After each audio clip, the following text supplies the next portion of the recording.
Well, as we've been telling you for over a year now, our economy is in pain and we should all be worried. We've been asking that the government come up with a plan or some reaction for the job crisis and the economic crisis, but there has been no plan. Things are getting progressively worse. Now, like we told you yesterday, India has been bumped down by the World Bank, the fifth largest economy, the seventh largest economy. We've lost 2 spots. Let's take a look at our consumer indicators. Passenger vehicles down 23%, tractors down 13%, two-wheelers down 11%, domestic air travel down 2.8%, manufacturing growing at nearly zero. CRISIL has cut our growth forecast from 6.9% to 7.1%. The International Monetary Fund has cut our GDP growth forecast as well. There is no reform announcement, no stimulus that has been announced, and that is depressing the market. That has wiped out nearly $200 billion since the budget announcement. But today, something's different. Things have gotten so bad that industry leaders of corporate India have finally decided to speak up. India's biggest bank, SBI's chairman Rajneesh Kumar, has said that there is a need to revive growth. HDFC chairperson Deepak Parekh has said that it is important to reinstill confidence among lenders. India's largest infrastructure company, L&T's chairperson A.M. Nayak, has warned that India's economy is witnessing a slowdown and it will take a year and a half before accelerated growth comes back. Adi Godrej, the chairperson of Godrej Group, has said unemployment is soaring and it is at a 4-decade high of 6.1%. The list doesn't end there. Keki Mistry, the CEO and Vice Chairman of HDFC Limited, has said investments have slowed down in the economy and job creation is low. The industry captains are speaking up at a time, like I told you, when World Bank has revealed that India has slipped from position 5 to position 7. The question that we have to ask is very simple. Does the government have a plan? Or is the government still in denial about the fact that there is a problem at all? To help us answer this question today, Amitabh Sinha for the BJP, Jayati Ghosh is a professor of economics at JNU, CM Vasudev, former finance secretary, Professor Aman Agarwal of the Indian Institute of Finance, Abhishek Mishra will join us a little later, forgive me. Mr. Ajay Bagga is a markets expert. I welcome all of you to this conversation. Thank you so much for your time. Mr. Amitabh Sinha, opening statement to you tonight. Because I suppose the opening arguments have been made by industry leaders, and I read out that entire list. Everyone from Keki Mistry, Deepak Parekh, we've had A.M. Nayak come out and say that there is a problem and the government needs to fix this problem. A, has the government acknowledged the problem? B, do we have a plan? Mr. Sinha.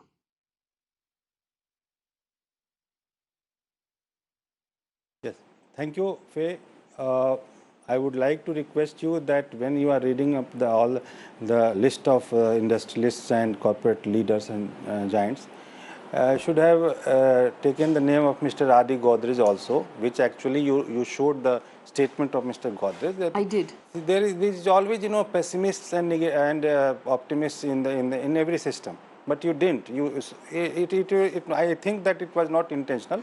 But Mr. Adi Godrej tried to give a very positive and optimistic approach, and that is the way one should look at, and we should look at on our Indian economy or overall Indian situation. See, number one, very important thing, that we are living in a global village these days. It's not island. So worldwide, the economy is slowing down. China, the giant, giant dragon which was coming like anything, their economy has slipped terribly, and we are still ahead of as far as the growth rate is concerned from China. And number two, see the US economy also has slowed down 1.2%. Then the UK economy, EU economy, all in world over economies are slowing down because of certain reasons, and it has not happened for the first time. Number two, in India, now the government is very clear. The corruption, the transparency and corruption-free, administration is the priority of this government. Earlier, during several decades of Indian independence, the corruption-free situation was not the priority. The corruption-free system was not the priority of the earlier government. So because of this new phenomena, so it might be possible that this is a blended and a very mixed situation. And when you are comparing with other economies, you please try to understand that in other economies, India has definitely slipped down from 5th to 7th. But all these economies, they have their robust and very clear, legacy. India is the newest in that, and China has different economy, because China and India, Mr. they have Sinha, almost is there a started. They had problem in started our economy? their economic growth at almost just a minute. I will take only 1 minute. So we must understand that Indian system, it is a democracy, and the system is so vast and very multi-cornered problems are there. In between, if we have the same government under the leadership of the Honorable Prime Minister Sri Narendra Modi ji, India achieved the 5th position in the world economy. So now, because of certain reasons, and it has slipped down for two steps, but it doesn't matter. It will again come up. What Mr. Mr. Adi Sinha, Godrej is was there trying a to say, problem in our that economy? that nothing has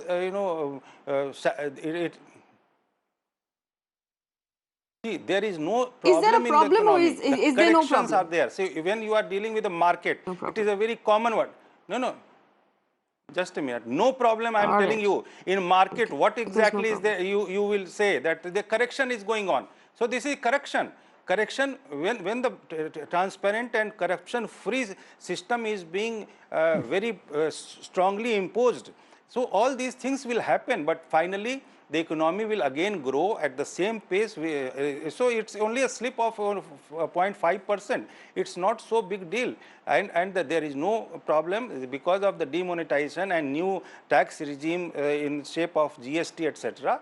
It is a teething problem of the economy, teething problem, not teething situation of the economic conditions of the country, and it will come up. So we should be optimistic. The pessimism is Okay. not the right way, Faye. I just wanted All to right. tell All you, right. and I Fair enough. rest my case Okay. now. Pessimism is not the right way. Okay. Let me bring in the rest of the panel right now for rebuttals, because I've taken down all the points that you made, Mr. Sinha. So thank you for that opening argument. Recap for our panelists, and I'll come to you one by one. We should have taken a broader view of what Adi Godrej had said. We are now living in a global village. This is a global slowdown. China's dragon has slowed down, so has the US. We're looking at a corruption-free market and a corruption-free economy. That's probably why we're seeing the problem we have. This is a blended situation. It's a democracy with vast different problems. There's actually no problem in our economy. We're seeing a correction. So let's split this piece by piece. Ajay Bagga, who is a market expert, this is a correction and not a problem in the economy. Mr. Bagga, very quickly, your response to that. Well, Faye, I don't agree, but I'm a poor economist. I can't take on a politician. But I will just give some facts. Rural wages, which were growing at double digits, last 3 years have grown at sub 5%. That is the consumption crisis that we are facing, the rural distress and the consumption crisis. We are an economy like the US and Japan, where a majority of the GDP is coming from private consumption expenditure. And for that to slow down, there has to be something fundamentally missing in the economy. That's one. Second, three very big sectors which are very important for the economy are really suffering. First is auto, which you mentioned. We have not seen this kind of a crisis numbers in auto for the last 25 years. It's very worrisome. It's a leading indicator which is showing that the economy is in trouble. Second is real estate, where about 8 years of inventory are now lying unsold in real estate. There is 4.5 lakh crores of bank exposure, which is still standard asset, where there is enough collateral, but a liquidity issue is fast becoming a solvency issue in real estate with no action being taken. Mr. Bagga, I don't have the luxury of going sector by sector. Forgive me, I don't have the luxury of going sector by sector. I just want you to respond to that one thing. Is this a correction, it's a mild correction in the market, or is this a serious economic problem according to you? We have lost 15 lakh crores of market capitalization since the day of the budget. I think that number speaks for itself. You ask any investor today, 2.5 crore Indians every month invest in mutual funds through the SIP route. Over the last 16 months, they have not made money. I'll rest my case with that. Okay. So that's very clearly put. Let me also go to Mr. C.M. Vasudev, former finance secretary. Mr. Vasudev, do you agree with Mr. Amitabh Sinha that there isn't a problem, that this is just perspectives on how you look at the issue?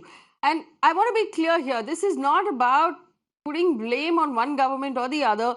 My question remains, should the government create a war room and make the economy their prime responsibility right now? Mr. Vasudev. Yeah, I certainly feel that unless there is a recognition in government that there is a problem, it is unlikely to come with a solution. So whatever was said just now here seems to indicate that there is no realization that there is a deep problem. I hope that doesn't represent the thinking within the government. But to answer your question, let me give it in two perspectives.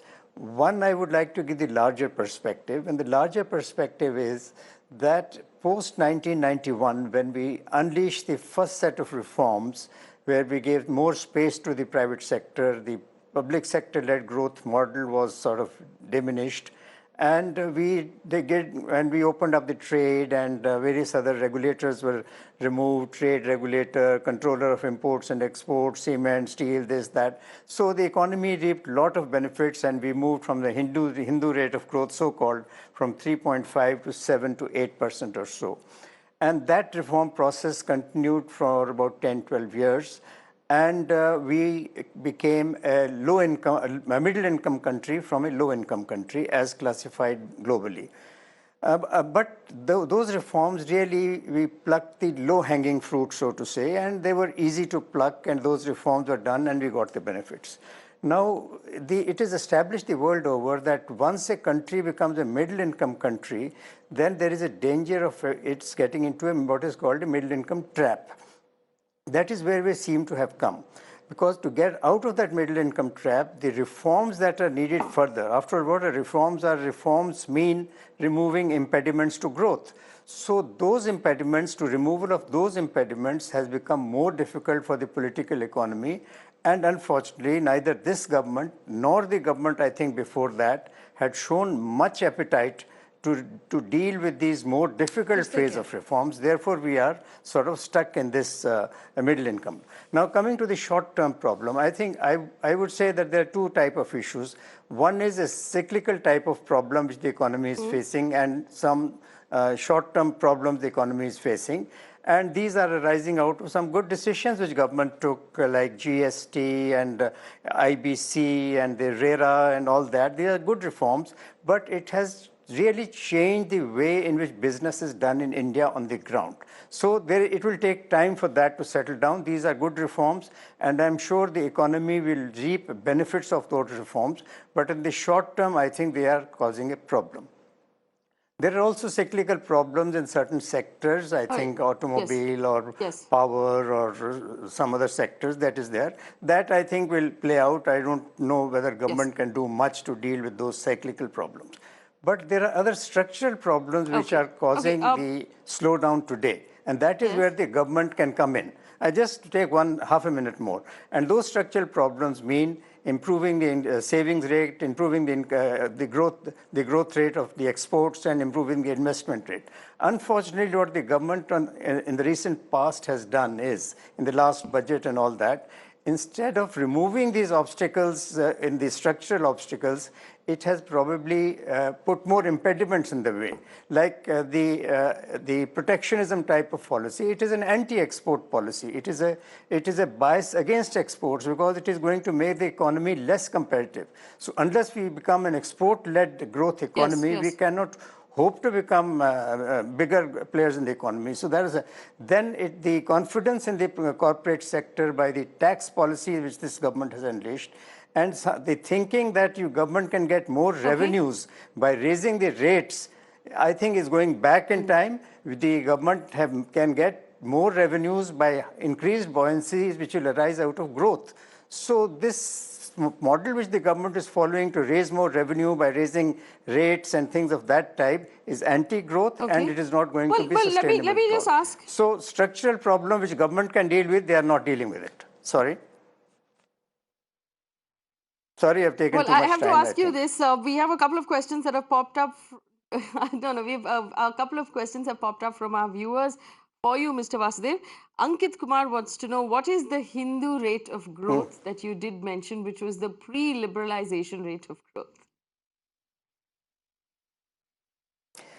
Well, that was anecdotal. People used to say because we were stuck in 3 to 3.5% rate of growth, and some economists of that era just give it that name. It doesn't mean anything else. I don't think one should read any other meaning. It only means that the economy was stuck at 3 to 3.5% growth rate, and for many years, 20, 30 years, it was the reforms which were unleashed in 91, I think, which took us out of that trap and put us into a higher growth orbit. Yes. Yes. Well, I do want to ask Mr. Amitabh Sinha one very quick question before we move into any other topic. Mr. Sinha, yes. Mr. Sinha, here's the question. Now, when industry leaders speak up and say we have to focus on jobs, we have to focus on reviving the economy, we have to focus on reinstilling confidence, it's normal, the normal course of expectation is that they would get a phone call from either North Block or from the PMO inviting them to a discussion saying, let's talk about what needs to be done. Because if we look at the comments that have actually been made, it's by L&T, the largest infrastructure company, the largest bank, the largest public sector bank. These are bellwethers. They're as big as they come. Will these people, will the government now start a conversation with these industry leaders saying, okay, tell us what is wrong, how can we fix it, we want to fix it? Is that likely to be expected, Mr. Sinha?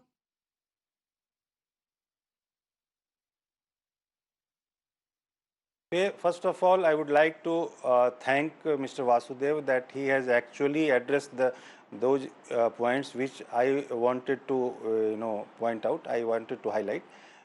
But only one question I wanted to ask Mr. Vasudev, that he was earlier in his earlier previous comments, he said that no particular reforms is being shown up by the government, and later on he said that no, few reforms are very good and it will reap the harvest later. So this is a contradiction. I just felt about Mr. Vasudev's statement. So I just wanted to make it more clear whether the government is really trying to take some steps regarding the reforms or not. Number one. Number two, I am also, Mr. Bagga, he was saying that I am a poor economist and I am a politician. No, I am also a professional. I am a legal professional. I am a lawyer in Supreme Court. Economy is not my, a specialized subject. Let me make it very clear. But as an Indian, politician is nobody. Politician is also a part of this this country only. So what he is trying to say, try to understand. I know that you are attempting to divert attention from the question that I have asked. My question is this. No. I mean, it's very obvious. No. See, Mr. Bagga's statement was a personal statement. That's why it was very necessary. All right. No, I don't have time for this. Okay. I am coming to that point. I am coming to that point. Ms. Ghosh, yes. No. You're not answering my question. I don't have time for this. This is national television. Every second is counted and is of value.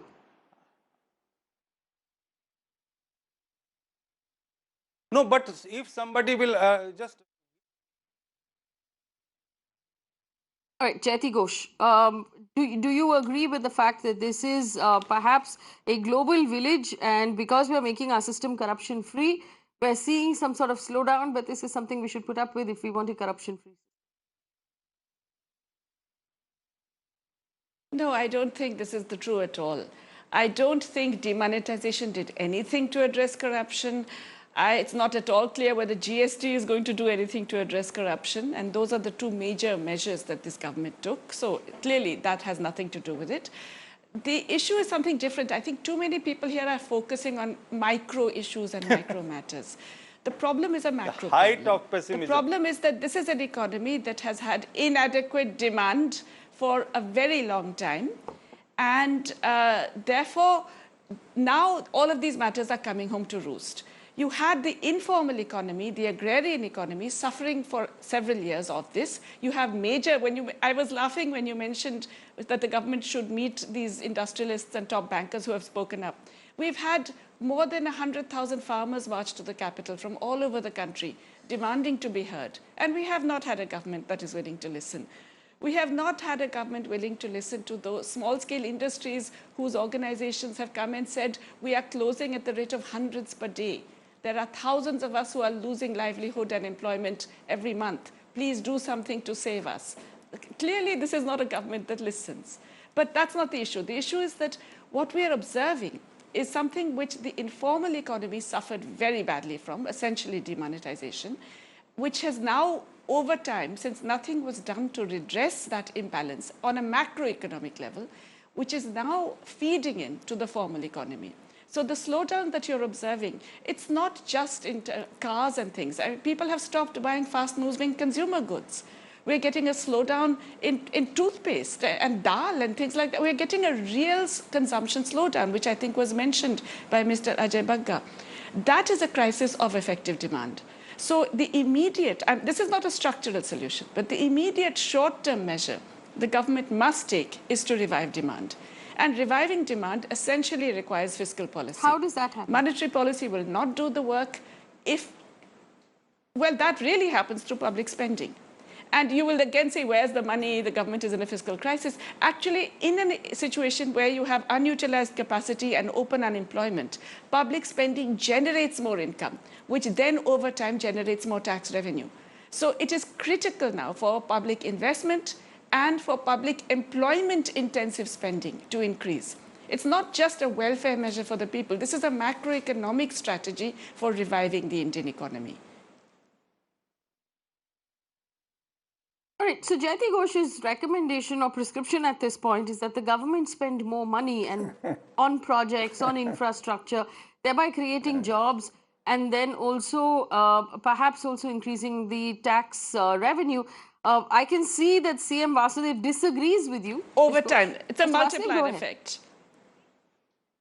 Yes, I know, because there is a whole view in the world, which is, shall we say, it's pre-Keynesian. There's a whole pre-Keynesian view which sort of revived in the early 2000s, which essentially believes that only monetary policy can play a role and fiscal policy can do nothing. What can I say? It's something that doesn't recognize the existence of a multiplier. It doesn't recognize the problem of demand, and it doesn't recognize that when other sectors are declining in demand, once agent of the economy allow him to respond, and I'll ask my panel to Okay, I'm opening this up now, and I'll ask the panelists because I'm in Delhi today and I'm not in Mumbai, to just raise your hand and let me know if you want to come in, and keep your answers short so we can work everybody into the conversation. Mr. Vasudev, go ahead. Mr. Vasudev, go ahead. No, well, the point about employment is, employment, government spending money for creating employment and all. I think if we want to go back to the olden era of public sector-led growth model, where we've got a planned economy and public sector spends, and there's a model for employment and manpower requirement and this and that. We want to go that maybe. Otherwise, the world over, employment is a consequence of growth. So we need to have growth-oriented policies. If there is growth, jobs will be created and employment will be there. And you get And growth. if we want to really have a model which is a private sector-led... Can I just finish? Okay. So if we are having a private sector-led growth model, which I think is the one which the world over is the one which has worked, the public sector growth model has not worked, then it is really the monetary policy which can push up demand. And that is in the domain of the Reserve Bank, which it is doing. I'm not saying it is not doing, but maybe if more growth impulses are needed, the Reserve Bank may be wanting to do that. But public sector investment, certainly it is good for infrastructure, because investment in those areas where private sector is not coming. But ultimately, it has to be private sector export-led growth model. And that is where the monetary policy will have a bigger role to play. And of course, some structural problems. Fair enough. But let me just bring in Mr. Amitabh Sinha. I know he has to leave for us. He has to leave shortly. But I just want to give Mr. Sinha an opportunity to answer the question I had asked one more time. Ms. Ghosh, I see your hand. Mr. Sinha, here's the question. I'll ask it again. The Yeah. strongest business leaders of the largest companies, L&T, SBI, HDFC, Godrej, have come forward and said that there are problems and the government needs to actively look at fixing these problems. Will these people be invited into government, into either PMO or North Block, to have a conversation Certainly. and to invite their suggestions on what needs to be done?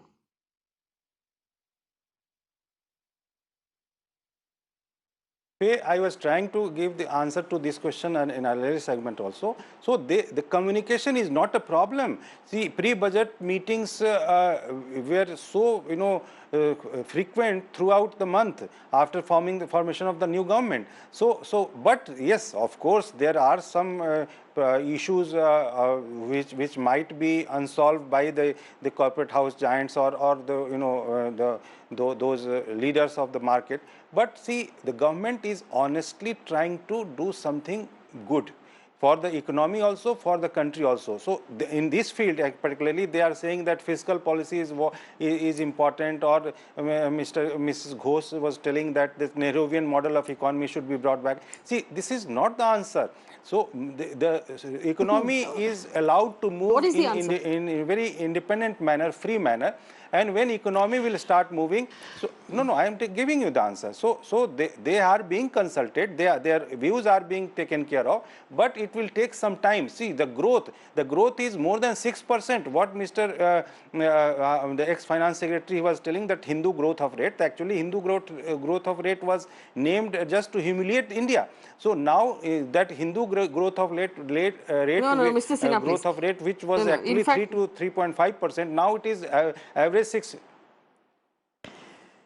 First of all, Yes. Mr. Sinha, the 6% that you're Now talking about, 6.8%, there are enough questions being raised on whether or not it's 6% or whether the calculations being done by the government are currently under question on whether or not we can trust those calculations. Point number one. Point number two, you said that Jayati Ghosh's answer is not the answer. No, You fine, said this fine, economy fine. is being allowed to move freely. It's not. You did demonetization. You tied up this economy at its ankles and brought it down on its nose and made sure that it couldn't get up for months after that. That's not a free economy. No, Faye, I am How can you call it a sorry. free economy when you bring in measures Your like interpretation demonetization? is incorrect. It's wrong. See, demonetization doesn't mean that the roadblocks had been created. It was for the transparent economy. The GST and the demonetization, all those people who are criticizing, they have been suffered. They actually suffered because of the demonetization. That's why they are criticizing. You just go and ask the poor No, person, Mr. poor Sinha, people. I'm They are not criticizing and I didn't complaining suffer about at all. demonetization. All those people who... Mr. Sinha? Mr. Sinha, I'm I sorry. don't know. I am not That's a making any really personal shallow comment. I am argument to sorry. say that people who are No, complaining. I am saying if you are... People who are complaining have suffered. Everybody has suffered in this country. Everybody stood in line. Everybody was inconvenienced. But you should, why Not can't you at all. address the Your problem? interpretation Do you is not believe that we lost Faye, 2% of GDP because of demonetization is wrong. demonetization? Your interpretation of Okay, I'm wrong. You're I'm right. All sorry, right. That's a Faye, good your argument. interpretation of demonetization, that it created roadblocks for economy, it's wrong. It's wrong. See, demonetization was just to make the Indian economy transparent, more transparent, and that was a very genuine and honest effort by And Narendra what is Modi this ji. transparency that you have achieved? Don't try to What is this? give, What is this transparency you have achieved? Tell me. What transparency have you achieved? Paytm has done just a well, minute, but let other me than that, complete. what have you achieved? After demonetization, India became fifth largest economy of the world. After demonetization, what is the answer and the justification for that? Can you tell me? See, all these things only, it is not such a grim situation. And I am very much clear about that the government is very much confident and it will be again regained. That position will not only regain, it will be improved also. Just wait for, have some patience, please. So there is no question of, no reason of being pessimist. The Indian economy is so robust and it has proved on several occasions that it will revive itself, and the Indian government, the Narendra Modi led government, Sinha, is very clear about the encourage- direction of the Indian economy and in particular. Yes, I am telling you. Do Yes. do you encourage more corporate leadership to come forward and publicly talk about what they believe is wrong with the economy? Do you encourage that safe space where they can come forward and make these statements?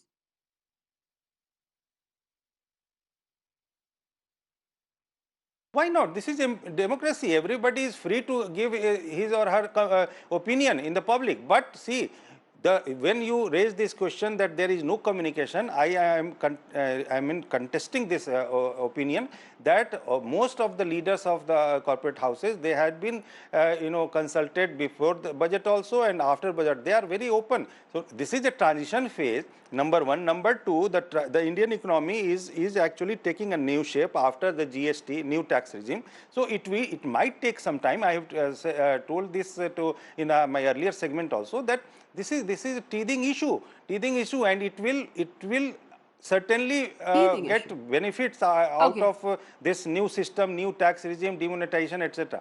So that's my case, and now I'm sorry All I right. have to leave. So Ajay thank Bagga you very much had for wanted giving to me comment. Forgive opportunity. me, Ajay Bagga and also Mr. Okay, Mr. Aman Agarwal is going to speak as well. But Ajay Bagga, very quickly, your rebuttal, and then I'll go to Mr. Agarwal. No, Your rebuttal, Ajay Bagga. you know, I would agree with Dr. Professor Ghosh that we are totally, ignoring the multiplier. You know, the multiplier on putting up a road or an infrastructure, Faye, it's about 8 times. And that is what worked for this government. You know, the acceleration in putting up roads in infrastructure. I would totally refute what Mr. Sinha was saying, and he really misinterpreted what she was saying. Second part is that how do we get out of this? You know, one is what Mr. Vasudev so nicely said, if nobody agrees that there's a problem, then you can't even sit across a desk. What has happened? We have given the judicial powers to the bureaucracy. The tax guys can today arrest people without going to a magistrate and getting a warrant for GST violations, for income tax violations. Your sentiment is down. Who wants to put in money in new capacity when your whole country is running at 76% capacity utilization? That is RBI data, not my data. You need a combination of monetary policy and fiscal policy. The big mistake we made Yes. was that we Okay. said, Okay. But okay, forgive me. I'm going to cut you off for a second because I want to bring in Professor Agarwal as well. Professor Aman Agarwal of the Indian Institute of Finance. Do you believe there is a problem? Do you believe this should be top priority, Professor Agarwal? Yeah, okay, thank you to bring me in. I think it's important to understand that when international agencies and various other agencies are pointing out that there is a downfall in certain factors of production as well as in terms of growth components, then it is a matter of caution. But is it a matter of worry as of today? I don't think it's a matter of worry, but it is certainly a matter of caution that some of these factors are not showing the kind of robustness they were showing even 5-6 months back. Most of the macroeconomic factors are fairly stable, and it's not that we are in a critical situation. It's not a question of worry. But one thing which I come to know, and which is the information which I have been able to gather in the last 2 days, is that the Prime Minister is actually holding a meeting today and tomorrow of the cabinet ministers, specifically looking at some of these concerns which have been raised. The important question is, do we have the fiscal space, like one of the colleagues was mentioning about? Do we have the fiscal space to go about spending? Yes, we do have a fiscal space of going to almost 100 to 150 basis points. The second component is that the government machinery in the last 3 years has been functioning at almost about 45 to 50% of their total capacity. Because as per some of the reports which came out 3 months back, it is 2 or 3 months back, it is clear that about 45 to 55% of vacancies are there in various government agencies, universities, institutions, organizations, which have not been fulfilled and not been filled in the last 3 years or so. The government is trying to make a focus now, as I thought would have been done last month, but is still trying to make an effort to actually fill in these vacancies, and which will be the focus of the government to do in this month and hopefully in the next month as well, apart from taking some of the other serious steps to actually bring the economy on rolls. Liquidity is still certainly a concern, despite the fact that Urjit Patel is out, Viral is out, who had put large number of banks in ECA, and liquidity was put at a halt, and expansion of banks was put at a halt. despite what our current governor is trying to do, Shakti Kandas, but still the banks are not rolling out liquidity. The other component is the way of life of corporate. You know, Professor Agarwal. Let me just say two more points, Faye, please, then I'll come to a rebuttal. The question is the way of life these companies were actually leading for the last 10, 15, 20 years, where loans after loans were being given and they were being waived off by RBI and the government year after year. Estimates show roughly about a lakh of 1 lakh crore rupees every year being waived by the government and the RBI every year of loans, which were tantamounting to NPA. Farm loans were to the tune of about 1.5 lakh to 2 lakh crores, which were being waived. Professor And then there Agarwal. were other set of loans which were also being waived through the NCLT and other such processes. Now, please understand, there has been a halt which has been put to this process altogether, and there is a change in system. So there will be some rebuttals, there will be some problems, but can it be ignored by the government? I think the government needs to take a serious look and look at both jobs and growth and start focusing on jobs, keeping the youth in mind, because if it doesn't happen, we will see criminal civil disorders start taking place, which I have been talking about. And the regulators in this country are critically responsible for this. The way NGT is proceeding further on the environmental norms is killing the automobile industry. The way they have put out new norms, large number of automobile industries have shut down their diesel plants and others and stopped their production, and they're losing jobs. Similarly with education, about last 4 years. In fact, 10 lakh Professor people Agarwal, forgive me 1 second. I'm just going to stop you for a second. We have K.E. Raghunathan join us on the phone line right now. He's the president of the All India Manufacturers Organization, and he basically speaks for small and medium manufacturing industry. K.E. Raghunathan, we're talking about the economy. There's a general view from the representatives of the government that the problem is not so bad. Could you tell us what your industry is experiencing right now? Faye, a small correction, I am the past president of AIMO, but nevertheless, the problem is, earlier, employees were losing jobs. Now, the in thing is, the employers are losing life. I think that is the shift. Very, very pathetic. I have been always saying for the last 1.5 years, MSMEs are dying. No, that they have died. Now, medium and large-scale industries are dying. Take huge sectors, they are all failing. They are all letting us down. Beautiful brands which this country has created are all dying. The employers who have been employing not less than 10,000 people, they are losing their lives. Things are pathetic. Now, instead of administering medicines for them to recoup, we are actually making their life becoming more and more tougher. How are we tougher? The tax terrorism is now becoming visible, and it is becoming impossible for an entrepreneur to live. Ease of doing business. Mr. Raghunathan, are you referring specifically only to Coffee Day, or come again? Or are you referring to other businesses as well? Are you referring only to Coffee Day, or are you referring to other businesses? See, CC Day is one high-flying case which was given into the light immediately.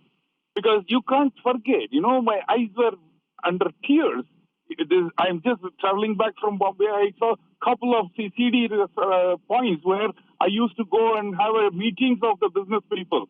Now, where do I go?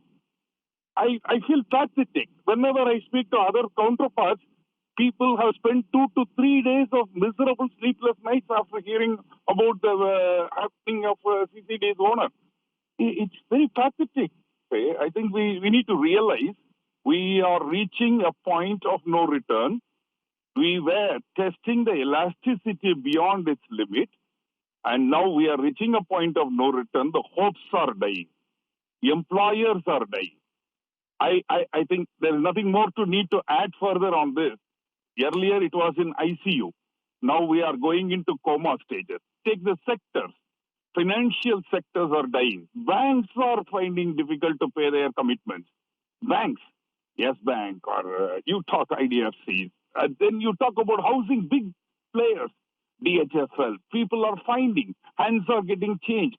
Foreign investors are taking back their investments in this country. Things are very, very going in the wrong direction. Automobile sector, Today morning, I read in the paper, 10 lakhs people are going to be job lost in the next 1 or 2 months in the automobile sector. We are all talking about employment creation. If the employment has to be created, the employers must be made to be alive. I was always saying, entrepreneurs should not be looked at as a criminals. Entrepreneurs must be respected. If they are unable to pay, we should address why they are not able to pay and find a solution, not harass them further and fleece them further or freeze them further. Okay. I have. Okay, all right. I have one last moment of questioning, and I'll take this to Jayati Ghosh because her hand went up thrice in the last 10 minutes. Professor Ghosh, you wanted to add something, and you know, at the end of the day, we must look at solutions and possible solutions we can offer the government at this point for them to consider. Because if the Prime Minister is having meetings, then we must offer suggestions and solutions that the Prime Minister and his team can consider at this time. Professor Ghosh. In fact, that's precisely what I wanted to talk about. You see, the issue, I actually a bit alarmed that the minute you talk about government spending, people say you're going back to a socialist economy and you're going back 50 years and all this kind of thing. The most successful major capitalist market economies in the world today have got shares of government in GDP of more than 50%. That's true of Germany, that's true of Japan, that's true of Sweden, that's true. The US has got 40% of GDP in the public sector. These are because governments play a very, very big role in the macroeconomy. There is a macroeconomic problem here. It cannot be solved by monetary policy alone. You have to have fiscal policy. How you do that fiscal policy, there are many, many ways. Some suggestions are evident. The low-hanging fruit very clearly is filling up vacancies in all government employment. That will automatically create about 7 million jobs, which is not a joke, which will have very major multiplier effects. Expand your employment scheme, expand the labor-intensive types of public expenditure, for example, in health, in education, in nutrition, in sanitation, which have very, very big multiplier effects, and all of that helps in reviving the economy.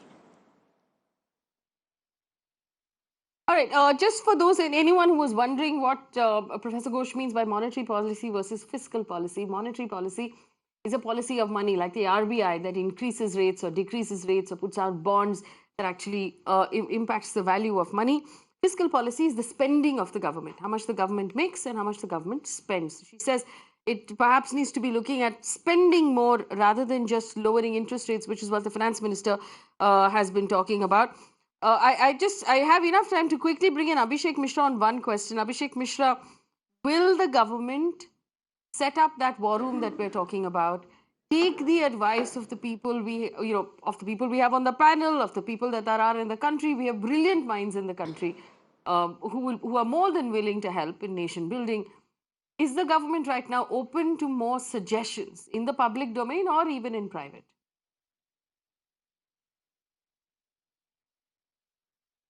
See, Faye, you have to understand the thrust of the Modi government. Just as he became Prime Minister, Narendra Modi ji clearly said that we have to, increase the size of our economy, and he clearly mentioned that a $5 trillion economy is the need of for a country like India to become a developed country. So to understand, just as he became Prime Minister for a second time, elected by a huge majority, Modi ji set to complete the task of making India a $5 trillion economy. Hence, the intent and the clarity of this government and the Prime Minister is evident for all to see.